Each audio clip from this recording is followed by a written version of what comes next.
We're here with Tommy. And Tommy, how long have you been playing guitar for? For about 4 months. 4 months. And you don't feel like you're progressing? Right, yeah. So I think so you just played the tune, what was it, House of the Rising Sun. Yeah.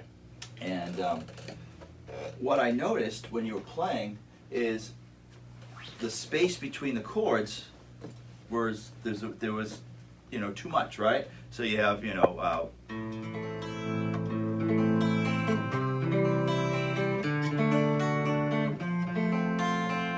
all that flows, right? Yeah.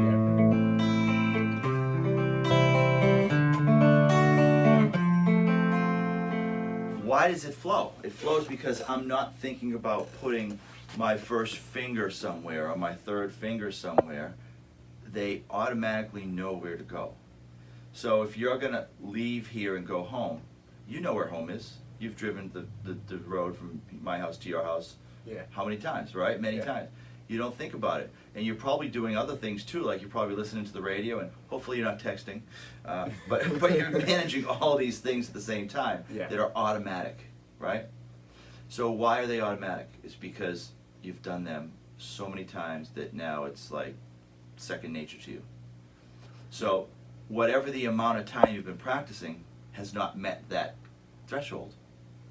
That's all it means. Yeah. It's just, yeah. Right. So so that's the broad answer for you. Right. So now let's give you some steps to start getting to that threshold. Yeah. So you need to practice in small, when I say small pieces, I don't mean time frame, but that would be good, because if you practice in smaller time frames, that's more beneficial than practice in longer time frames. So what I'm saying is, let's just say you carve out 1 hour a day to practice. You can split that up into 2 30-minute sessions. Science tells us, I can't quote the study, but science tells us that we'll retain more information if we do 2 half-hour sessions versus one 1 hour session. So if you can do that, you do it. If you can't, you do what you can. Yeah. We're not going to do everything perfect here. Now, but when you're practicing, let's take House of the Rising Sun. I want you to take 2 chords and beat them into the ground. And I'm just focusing on getting from my A minor to the C. Sit with that for like 5 minutes. I want you to do it for let's do it for 30 seconds and see what happens. So the first thing, I just want to comment on that. Take your hand off the guitar, play an A minor. Boom, should have been there. Do you follow me? Yeah. So that's another step that you want to work on. Take your hand off the guitar, play the chord. Take your hand off the guitar, play the chord. Hand off, play the chord. Right. Because what's happening, and this is common, this is not just you, every beginning guitar player has this issue. You follow me? Mm-hmm. I did too. And so we don't realize that, well, okay, okay, I got it. Yeah. Song's over. Song's over. Yeah, that's taking that time. And so when you're practicing, what's going on, because like you said to me, you said, Jeff, I don't feel like I'm progressing, is you're continuing to do the same things and not see improvement. So I'm here to say you need to do different things, because what you've been doing is not getting you the results you want. Yeah. And you ever heard the old definition, where they say, what the definition of crazy is? Yeah, I've heard it before. Just doing the same thing over and expecting a different result. Exactly, yeah. Right? So basically that's what you've been doing. Yeah. You follow me? Yeah. So when you're practicing this song and you say, oh man, I took like 1.5 seconds to play this chord, I gotta stop that. So now, you don't want to, let me rephrase that. Because I guess you could do it both ways. I get 2 scenarios running in my head. I didn't know which one I wanted to tell you. I'll tell you both of them. So one way you could do this is just stick with the A minor chord, hand off the guitar, A minor chord. If you can do it with a metronome, so if you have a metronome going, and so you go on, off, on, off. Now you know if you're in time. You follow me? Now you could do that with just one chord. You pick any chord you want. But but you do it over and over and over again, you know. Now, the other option is to take 2 chords and just get each one going. And so maybe it'll sound, you know, so slow it down.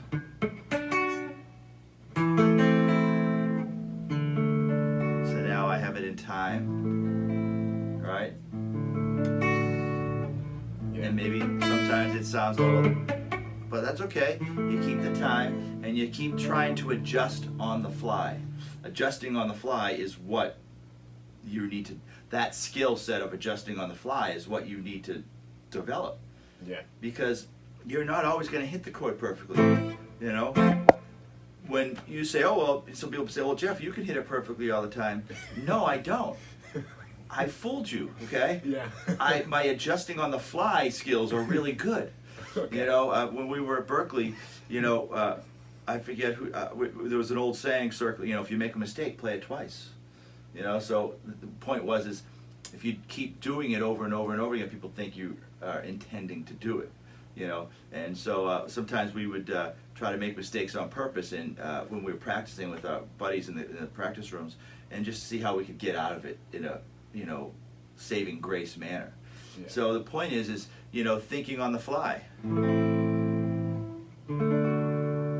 So to recap, first thing you need to do is get these chords memorized. If you say you have them memorized, put them to the test. Okay, can I play each chord when I snap my fingers? Can you play an A minor chord? Boom. A minor, boom.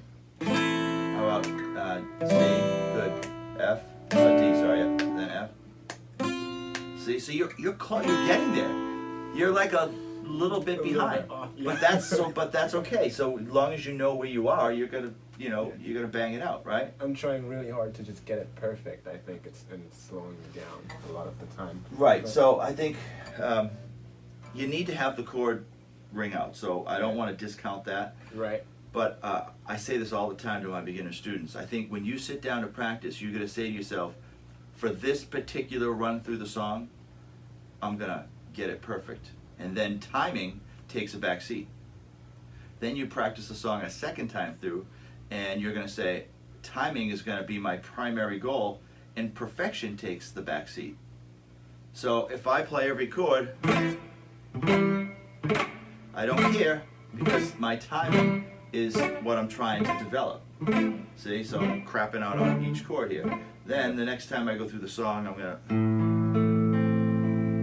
and timing is taking the back seat, but I'm really focusing on getting every single note perfect.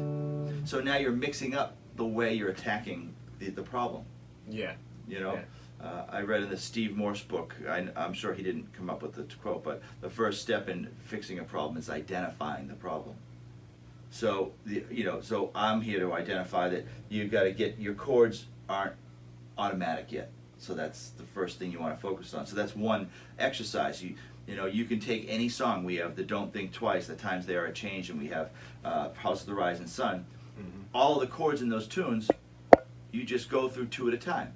You know, so G to D, and make sure you can play your G to the D in time, or the, D to the E minor. You know, and then this here we have G, E minor, C, G. So you want to take any 2 chords and try to get them so you're not hesitating while you're playing them.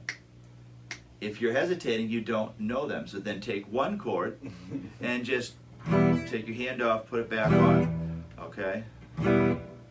So I think that's the first step. Once you get those pieces of the puzzle together, then we can talk about strumming. But I think before we get there, that's what we need to do. Okay. Make sense? Yeah. All right. So do the A minor chord, but take the hand off. In the back of the car. I know my car closed up. There you go. Which it has. Right. I have a theory that the way we learn faster is it's that instant recall muscle. It's about trying to recall the chords. And like if you kept your fingers, like if you keep your A minor hand on the A minor chord and you don't take your hand off, then you have this residual memory of that fingering. But if you take your hand all the way off, It'd be crazy. go ahead, and then put your hand back on. Now you gotta start from fresh again. It's that digging deep into that brain of ours that I think that's where we're gonna get the progress we're looking for. Yeah. Yeah. Yeah. You gotta force yourself Yeah, to get all- back to that A minor. Yes. Yeah. I think that's that muscle. Yeah. What I used to do a lot of times is practice these scales, and I'd take two different forms and rotate them, and they made no rhyme or reason as I went up the scale, and I really had to focus on memorizing the fingerings. And then once I memorized the fingerings, then I would memorize the sound.